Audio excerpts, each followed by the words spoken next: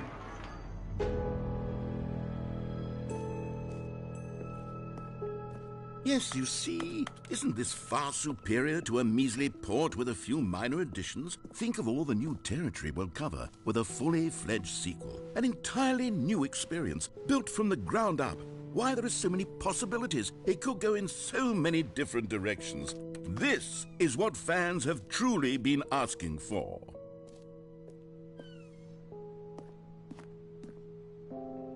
Calling it the Stanley Parable 2 is just so much catchier than Ultra Deluxe, don't you think? Ultra Deluxe? What does it even mean? But the Stanley Parable 2, now that's an artistic statement right there.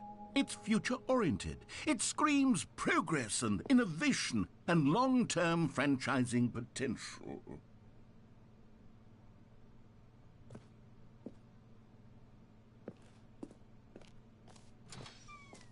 Now, to be clear, I haven't quite nailed down what exactly the Stanley Parable 2 is going to be, but let's take a look at some of the features I've been developing for it.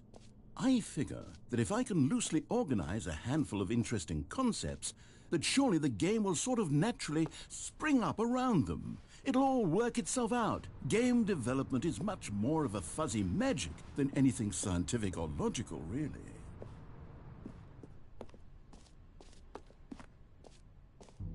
Here we are. Go on, try out some of the new features.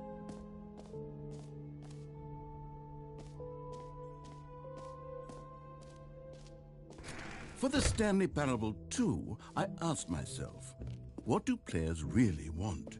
And of course, the first and most obvious answer is that they want to be individually recognized and validated as people. So with that in mind, my first addition to the game is this button which speaks the name of the person playing the game. Isn't that wonderful?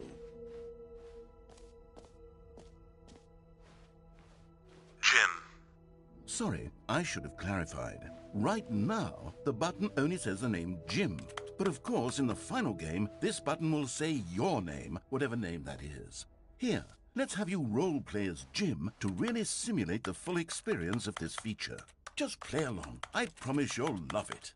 Okay, here we go. Let's take a deep breath, clear your mind, forget whoever you are, and simply become a person named Jim.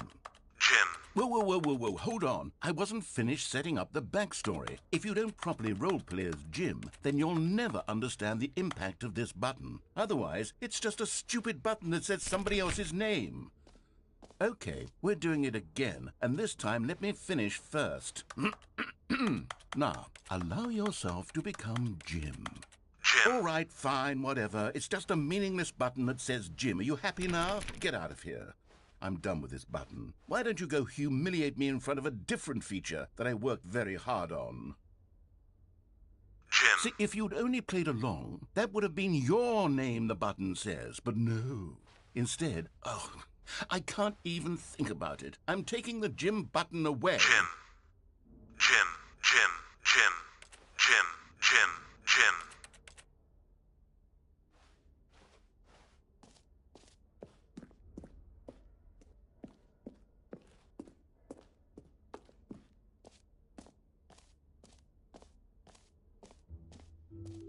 Maybe I'll only let people named Jim play the Stanley Parable 2. They would appreciate what I've created here.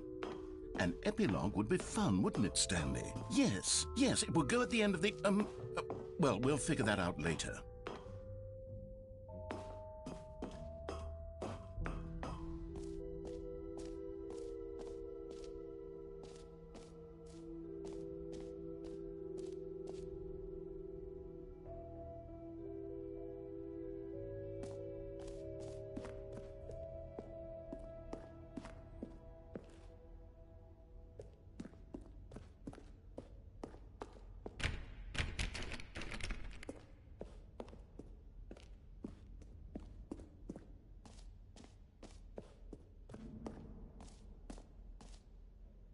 You know what? Let's bring the jump circle back for Stanley Parable 2 as well. It's a... Oh, wait. You already spent all your jumps the first time we saw the jump circle. Oh well. I suppose it can just be a nice decorative piece then.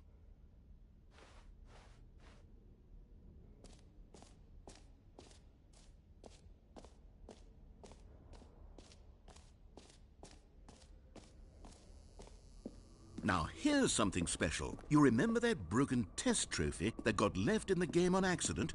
Well, I'm developing a technology to simply give you the trophy. Yes. You see, you'll come to this lever, and when you pull it, the trophy will be given. Okay, perhaps I should have clarified. This is technology that will exist. Right now, the trophy is still fully broken. I'm not a wizard, Stanley, but I guarantee it will be fixed in the sequel to at last satisfy the hordes of ravenous fans all over the world who have been uproariously demanding this feature. Gamers, we hear you, and I promise it will happen.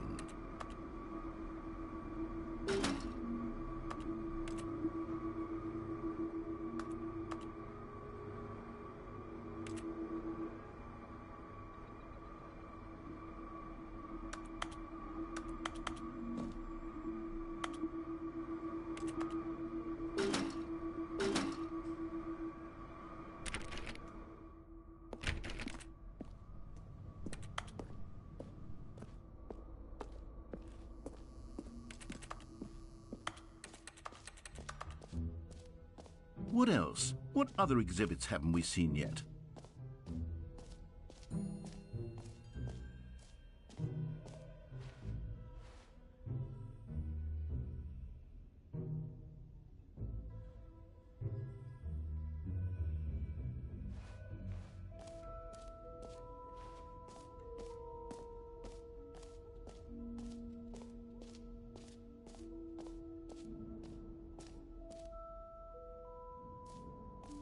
Okay, I'll be honest, I haven't yet decided on this one.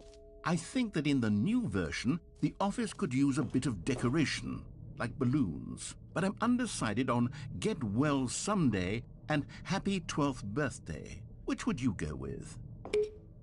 You know, sometimes when you solicit another person's opinion, it makes you realize that you knew which one you actually really wanted all along. Get Well Someday it is.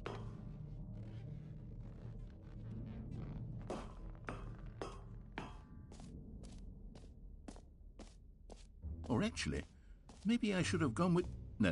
No, I've made my decision. We're moving on.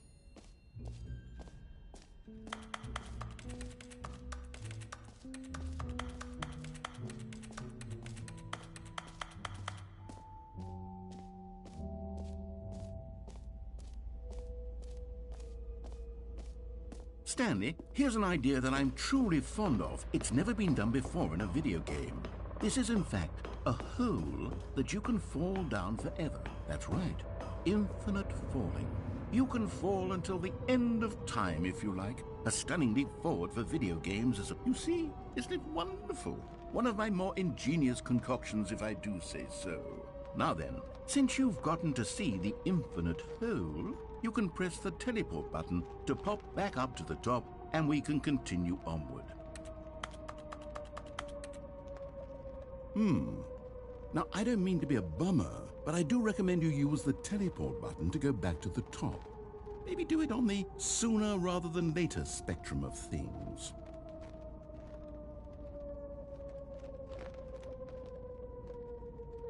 Okay, Stanley, I don't know quite how to say this tactfully, but it's possible that I slightly exaggerated the infinite nature of the hole. Is it a very, very deep hole? To be certain it is. It's an extremely deep hole. I don't want anyone to say that it isn't an astonishingly deep hole. It is. Is it infinite? Well, that sort of depends on your definition of infinity. From one perspective, the infinite is merely philosophical in nature. It's more of a... Okay, well, good for you. You found the bottom of the hole. You found me out, Stanley. I'm a liar and a cheat, and you're so clever. Look, I think the issue here is just that you're unusually fascinated by falling. What normal person actually wants to fall infinitely? I figured the hole was as deep as anyone would actually need. Don't you put this on me. Maybe you're the problem. Look, Things got a little heated there. I think we both said some things we didn't mean. Why don't we just put all this behind us and agree to just call the hole mostly infinite? If that works for you, then go ahead and press the teleport button to warp up to the top of the hole and we can move on. I'll just be up here when you're ready. Great. Now, I'm very excited to show you even more of my ideas for the sequel.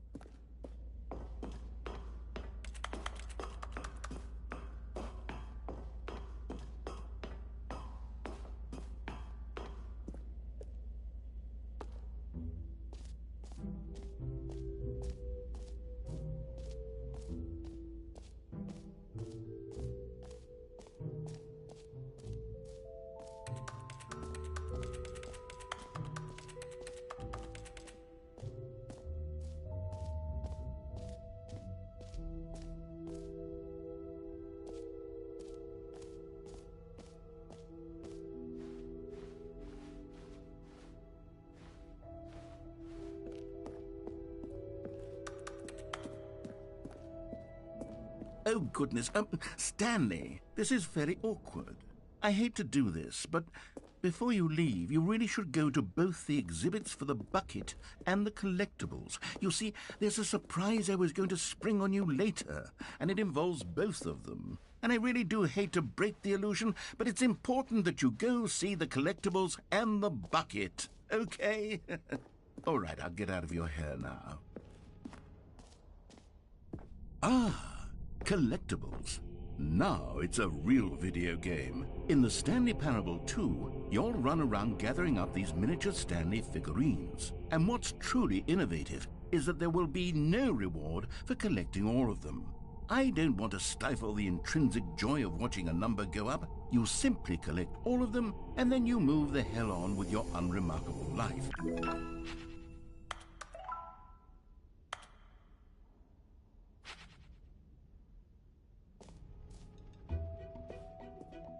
God, it really is the worst when you collect everything in a video game and then they give you a big fancy reward for it. Absolutely tragic.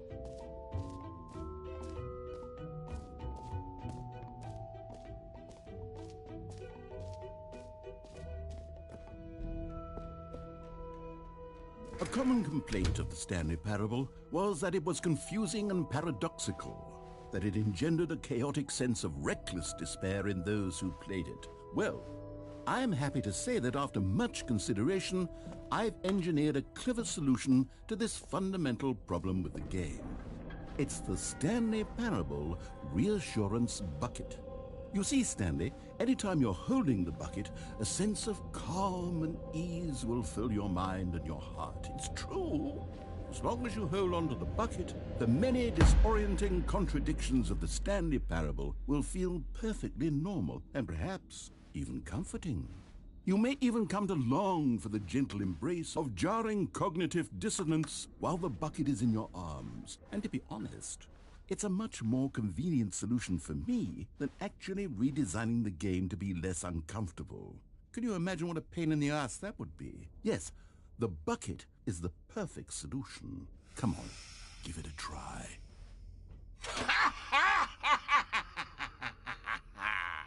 Can you feel it? The glow of comfort, even in the face of crushing despair, must already be sweeping through your body. And in fact, can I say that I do believe the bucket lends you an air of charisma as well? I think that just holding it has made you the slightest bit more attractive as a person. The benefits of the bucket seem to go on, don't they? All this and more awaits you in the Stanley Parable 2.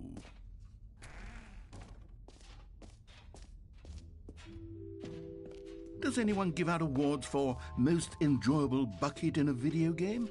That really should be an award if it isn't already.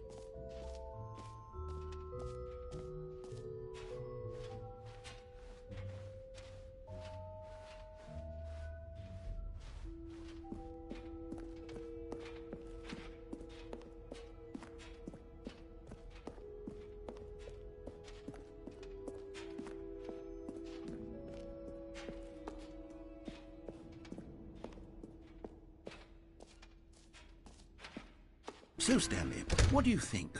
Do you like all of the new features? Yes, I know it's not exactly clear yet how exactly these features will come together as one single coherent video game, but I can feel it in my soul.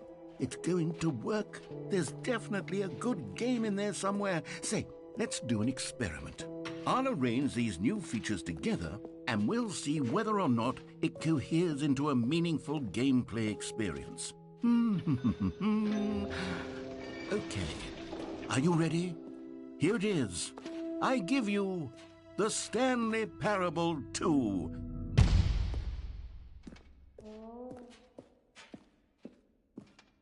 I mean, there's potential here, right? It's sort of... Okay, never mind. Hold on. Let me do a different arrangement. Okay, yes, this is much better. I feel good about this. Here we go. Version 2. Who am I kidding, Stanley? This isn't a coherent video game at all. It's a lot of gags. And I do very much enjoy creating gags, but they don't add up to anything. I wanted more than anything to create a sequel that would capture all the magic of the first game. I wanted fans to love it. No matter how good these gags are, they won't stand on their own. They would need the structure and the gameplay of the original. Wait, maybe that's it. I can take the original Stanley Parable and simply, well, insert a few of my new features into it. Tastefully, of course. With respect. With care for the vision and integrity of the original game. Would it possibly work? I suppose it could. But it would need a really, really tremendous title screen. A title screen that says with bold and uncompromising conviction, "This is the Stanley Parable 2. Let me see if I can whip something up. All right, perfect. Go ahead. Take a look.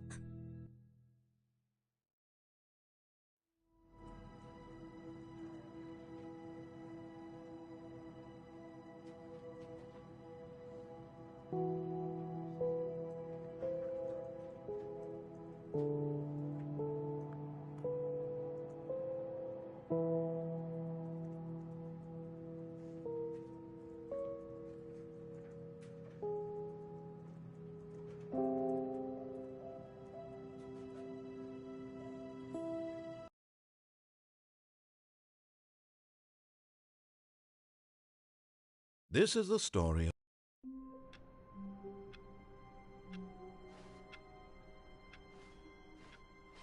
All of his co-workers were gone. What could it mean?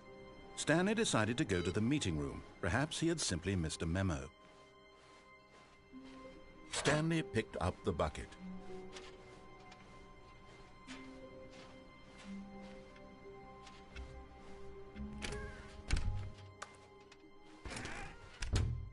Stanley took the bucket with him into this little hallway and closed the doors.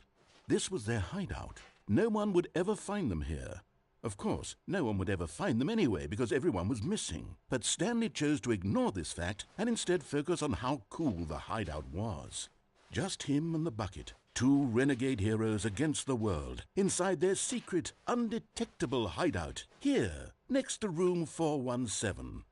What a treat.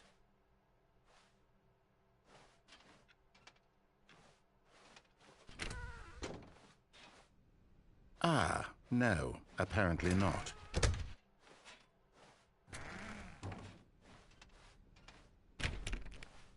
Stanley clutched the bucket tightly to his chest and entered the door on his left.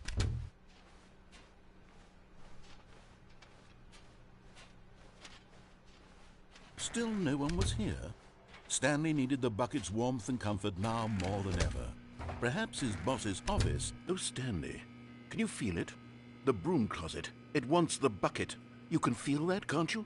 The aura of jealousy? It's as clear as day. This broom closet believes it deserves the bucket. I can really feel it now. It's a bucket. It belongs in a broom closet. That's what the broom closet is trying to say here. It's supposed to go with the other cleaning supplies. Good for you, Stanley. Don't give in. Don't hand over the bucket. I know how hard it must be, given the pressure that the broom closet is putting on your shoulders right now, but you have to be strong. This is your bucket. This is your companion and lifelong friend. You can't hand it over. Oh, no. We're We're getting into name-calling now, it seems. Is this how low the broom closet has sunk, that it has to resort to this stream of petty insults simply in order to get you to hand over the bucket? Stanley, I never liked this broom closet for a variety of reasons, but even this is worse than I had imagined. And wait, now the broom closet has the gall to imply that you and the bucket are not truly deep and lasting friends? That your relationship is purely superficial and convenient? That your life is so banal and meaningless that you'd feel the same sort of kinship towards any inanimate object which happened to lay in your path in an even partially enticing manner? Well, I'd never. Go on, Stanley. Lay into it. Really tell the broom closet off for its demeaning comments. Expand on the wide variety of experiences you and the bucket have shared together. Go through each of them point by point. Share your journal entries detailing the rich emotional landscape of your feelings for the bucket as they have changed and evolved over the years. Let him have it.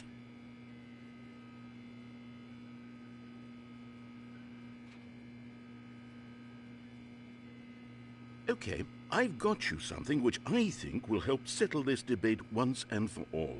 Here we go. There. Now it's settled. No more debate, no more discussion. Take a hike, broom closet, with all your meandering philosophical diatribes about the nature of cleaning supplies and their relationship to broom closets in the natural order of things.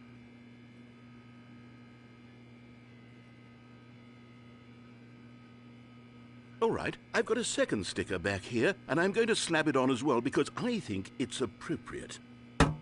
You see?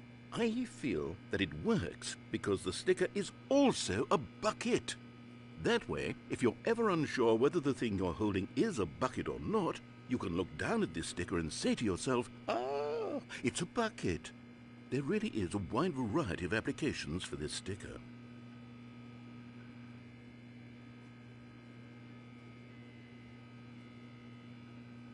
You know what? I could take the name-calling and the dismissal of your kinship with the bucket, but now the broom closet is just giving us the silent treatment, and to be honest, I'm sick of the pettiness on display. You can stay here all you like, but I've had it with this impetulant room of cleaning supplies, easily the most childish such room I've ever been in. I'll see you outside, and we can get on with the story about you and your bucket.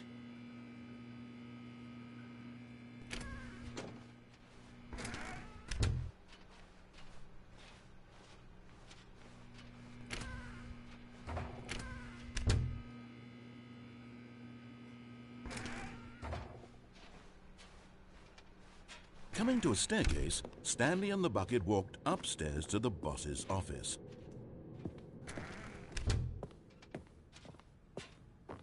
Stepping into his manager's office, Stanley was once again stunned to discover not an indication of any human life. Crushed by the weight of this revelation, but Stanley guessed the correct code by sheer luck. Was it that the bucket knew all along? Was the bucket guiding him? Yes.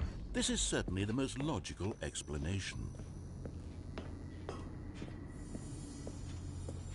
You found one of them. One of the miniature Stanley figurines. Remember, no reward for collecting all of these, only the intrinsic pleasure of a job well done. You can't buy that sort of happiness, Stanley. God knows I've tried. So, I implore you to savor each and every moment you come across one of these beautiful figurines.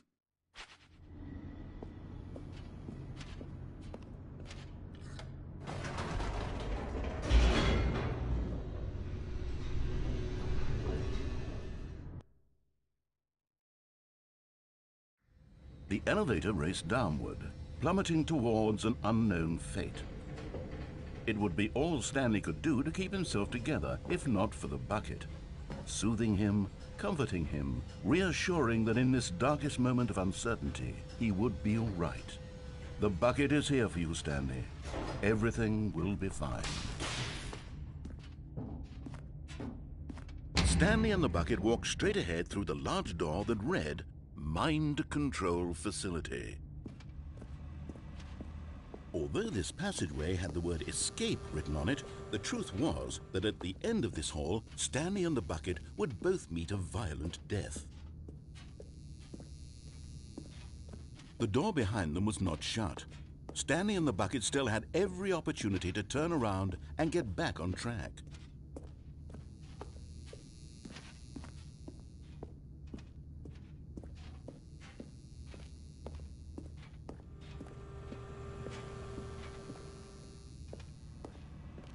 But of course, Stanley and the bucket thought better of it and realized they simply had too much to live for. The lights rose on an enormous room packed with television screens. What horrible secret did this place hold? Stanley and the bucket both wondered to themselves.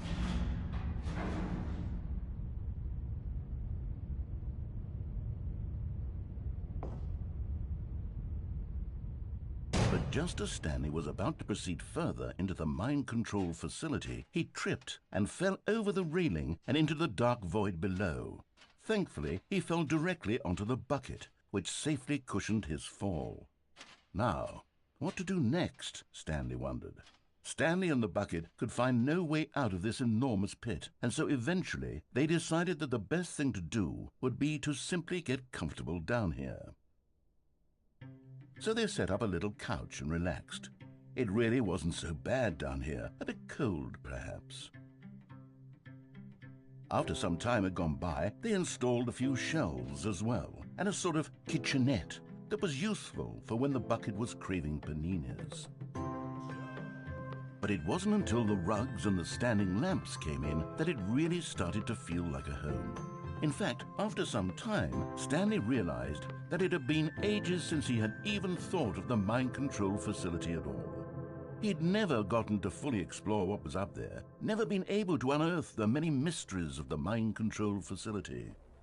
This lack of closure began to eat at him. Soon he was dwelling on his regrets, and the state of their home slowly decayed as Stanley became withdrawn and neglected the cleaning. It unsettled the bucket deeply. Stanley wasn't usually like this.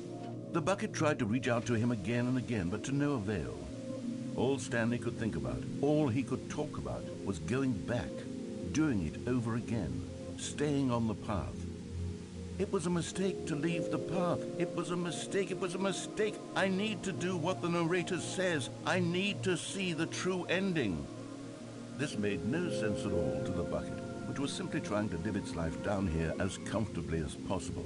Yet Stanley was inconsolable. This isn't an ending. This is just a hole in the ground. The bucket sighed. True, it wasn't an ending. But it's where we happen to be. And maybe, possibly, if we accept the reality of things, maybe this will become an ending eventually. It's what the bucket was counting on. The two of them waited for a very long time.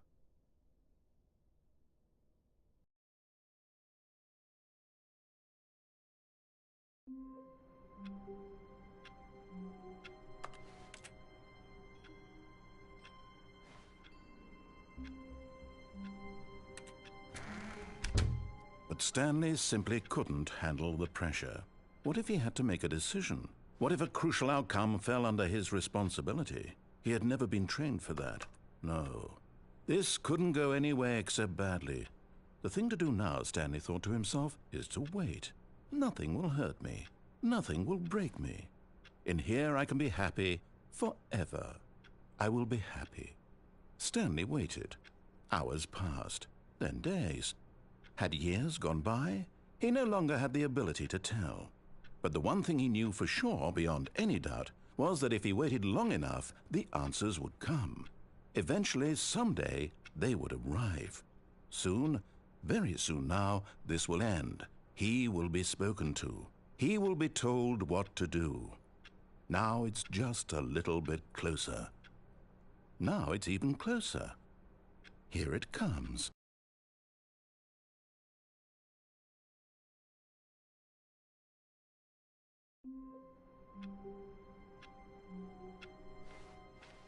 A soft wind blew outside and perhaps rain started, and if it did, it stopped shortly after. Stanley hoped that he would one day see weather. Stanley lifted the bucket into his arms, and a wave of comfort rushed over him.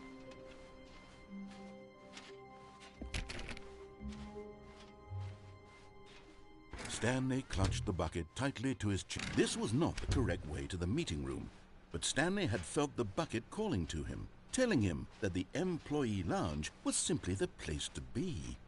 And here it was. Had the bucket turned out to be correct? Was this better than the meeting room?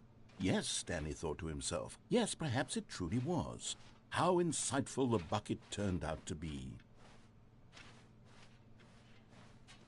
No, never mind. The bucket was wrong. Stanley took the door on his left to go back to the meeting room.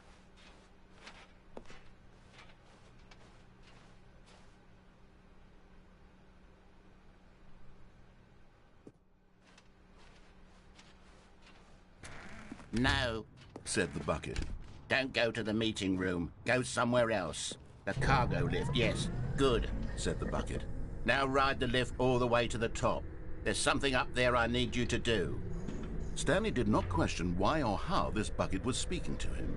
It should have alarmed him, of course, because buckets can't talk. But Stanley chose not to think about this obvious fact.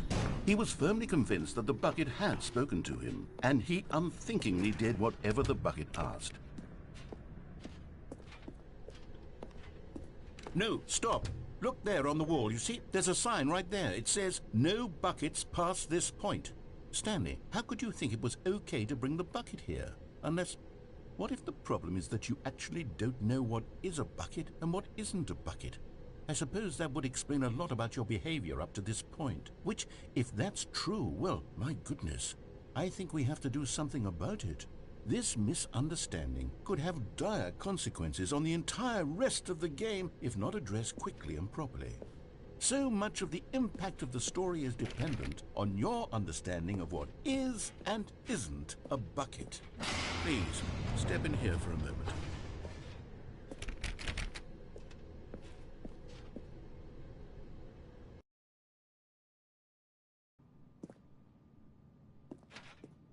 Now then, I'm going to run you through some test scenarios, and you'll tell me whether or not the thing I'm showing you is a bucket.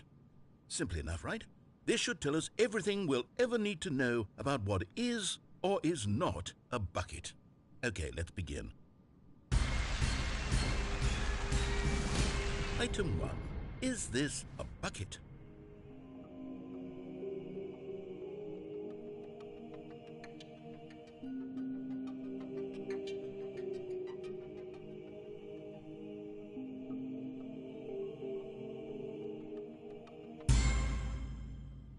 Correct.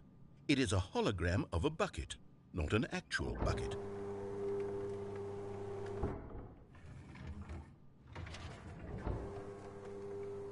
Item 2. Is this a bucket?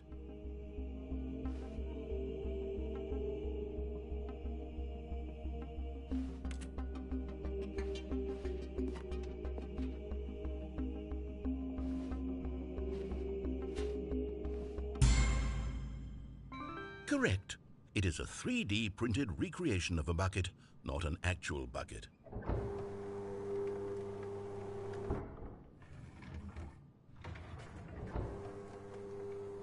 Item 3. Is this a bucket?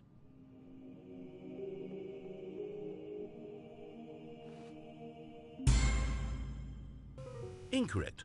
This is a bucket.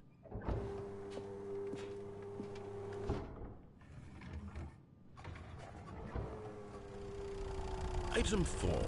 Is this a bucket? What? Are you hallucinating? This is a tractor. It's an enormous machine that tills the earth. I thought this was a gimmick. How on earth did you manage to screw it up? Absolutely incredible. Let's just move on to the next one.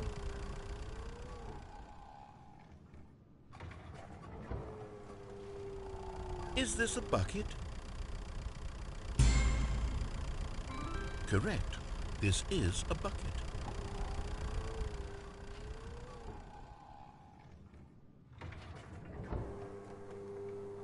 Item 6. Is this a bucket? Trick question.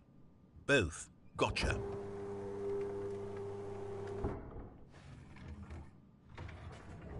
Item...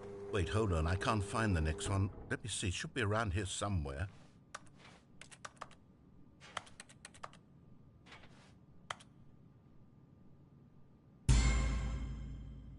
Okay, you and I both know there isn't anything here. And I don't appreciate the implication that nothing is a bucket when we both clearly know that a bucket is something, and therefore nothing could possibly be something. Unless, in your twisted mind, have you somehow convinced yourself that a bucket is nothing? Answer me straight, Stanley. Do you believe that nothing is a bucket?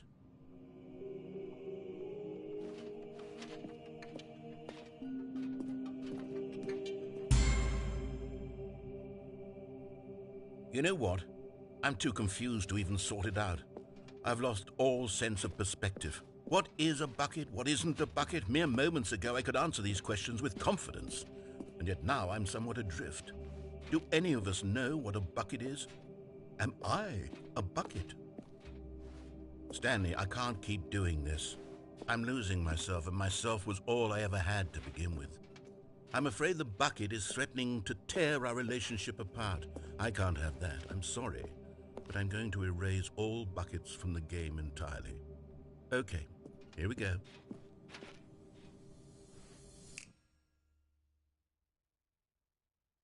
What happened? Is everything gone? Why did everything disappear? Wait, was everything a bucket? Every single thing in the game was a bucket. Oh my God, I had no idea. How could... except me. I'm not a bucket after all. And you, Stanley, you're still here. You're not a bucket either. Oh, this is wonderful news. We're not buckets. Yes, I actually feel much more at ease right now. It's delightful to get some clarity on that issue, but it doesn't change the fact that we haven't got a game. So, tell you what, I'll reset everything and we'll put back all of the buckets, okay?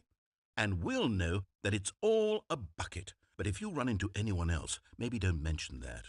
Who knows what that information might do to a person? All right, here we go.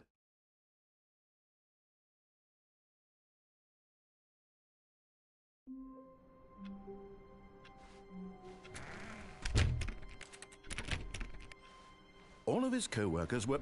Wait, no. This isn't the right office, is it? Is this Stanley's office?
The confusion and the chaos all seemed to melt away as Stanley embraced the bucket. Stanley clutched the bucket tightly to his chest. This was not the correct way to the meeting room, but Stanley had felt the bucket calling to him, telling him that the employee lounge was simply the place to be. And here it was. Had the bucket turned out to be correct? Was this No, never mind. The bucket was wrong. Stanley took the door on his left to go back to the meeting room. No, Said the bucket. don't go to the meeting room. Go somewhere else. The cargo lift, yes. Good, Said the bucket. now ride the lift all the way to the top. There's something up there I need you to do. Stanley did not question why or how this bucket was speaking to him. It should have alarmed him, of course, because buckets can't talk. But Stanley chose not to think about this obvious fact. He was firmly convinced that the bucket had spoken to him, and he unthinkingly did whatever the bucket asked.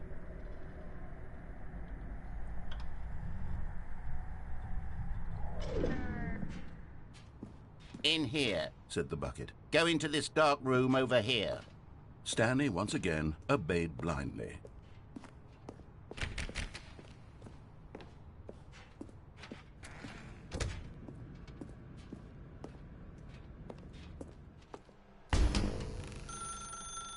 Now pick up the phone. Said the bucket. This is the sad story of a man named Stanley and his bucket. Once upon a time, I gave Stanley a bucket because I thought he was lonely and could use a friend. And then, very distressingly, he began to believe the bucket could speak to him.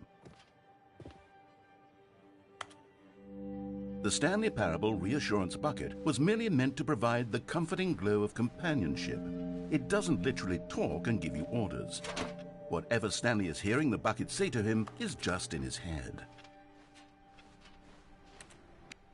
Lately, I've been concerned about him. Wouldn't you be concerned as well? To see him delusional like this, obsessing over an inanimate metal object? I want to say something to him, but I don't know how I can convince him. I don't know if he'll listen to me. Oh, I'll try anyway. Stanley, can you hear me? Listen to me. It's just a bucket. It can't think, it can't talk. All it would ever truly do for you is effectively transfer a liquid from one location to a different location. That's it. It doesn't do anything else.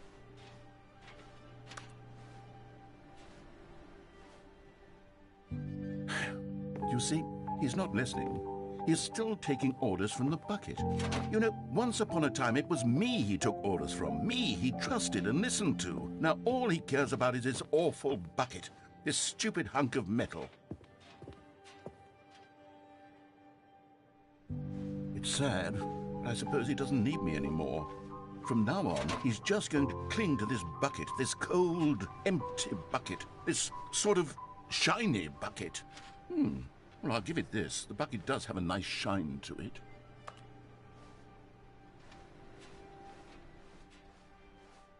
Yes, I suppose on closer inspection that it doesn't quite look like your average hardware store bucket.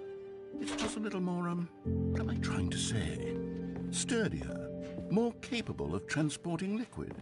Like it would be better at moving an amount of water from one room to another.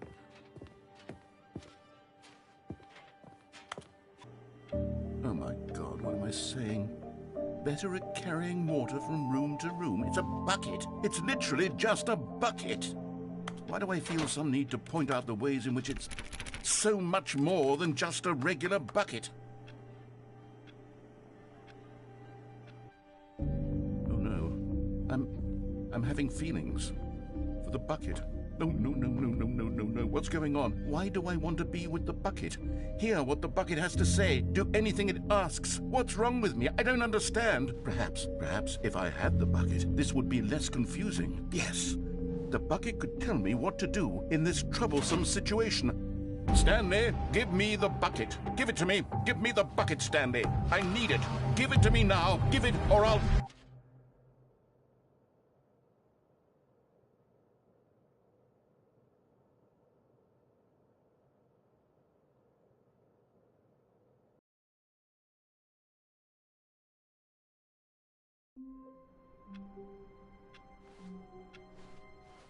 All of his co-workers were gone. What could it mean? Stanley decided to go to the meeting room. Perhaps he had simply missed a memo. Warmth spread through Stanley's arms. With the bucket in his arms again, he was home.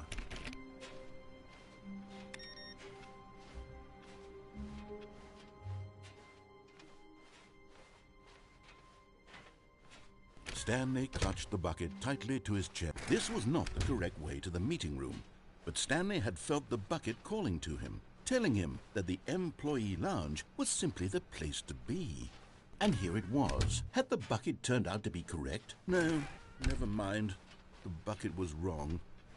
Stanley took the door on his left to go back, and so the two of them detoured through the maintenance section and walked straight ahead to the opposite door.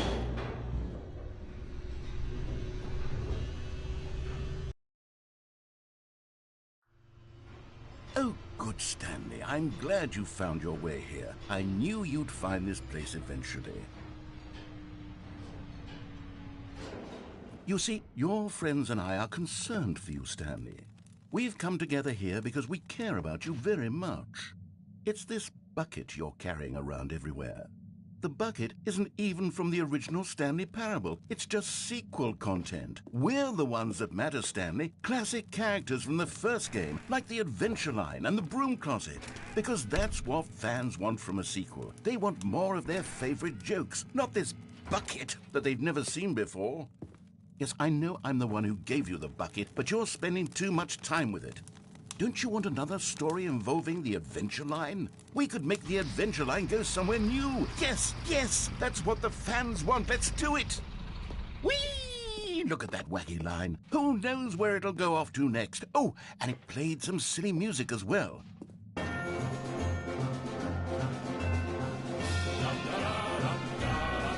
Now this is what the Stanley Parable is all about. Don't you remember all those great jokes from the original dialogue? Also, Stanley is addicted to drugs and hookers. Yes, it's as classic now as it was back then. Let's do it for the fans, Stanley. Let's give them more content exactly like this. But if we want to do that, you're going to have to give something up. Don't you get it, Stanley? We need to get rid of the bucket.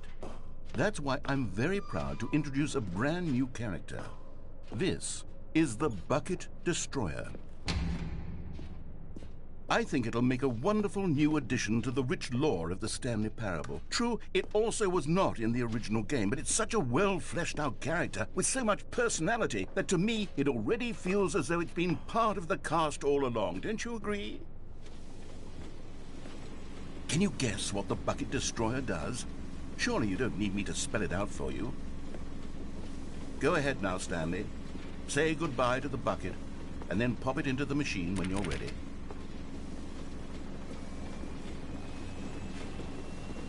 Now listen to me. It's crucial that you give it the bucket. I don't know what the Bucket Destroyer will do if it can't destroy your bucket. Destroying buckets is all it knows. That is its singular personality trait. Sure, I can hear you saying, how does a character with only one personality trait deserve to join the pantheon of beloved Stanley Parable characters? Well, you see, if you were to really explore the Bucket Destroyer, you would see that its desire to crush buckets is so densely loaded with complexity and nuance that it's really like 10 personality traits. What other object in this game can you even say that about? The Broom Closet? Certainly not. I wonder what sort of Bucket Destroyer merchandise the fans will be clamoring for after this. Okay, the Bucket Destroyer is getting very upset now. You'll have to hurry and feed it. We can't get back to the classic Stanley Parable characters like the Adventure Line or the Bucket Destroyer until you crush that damn bucket. Quickly now, the fans are waiting. Do it, the fans, Stanley. Give the fans what they want. Hurry and...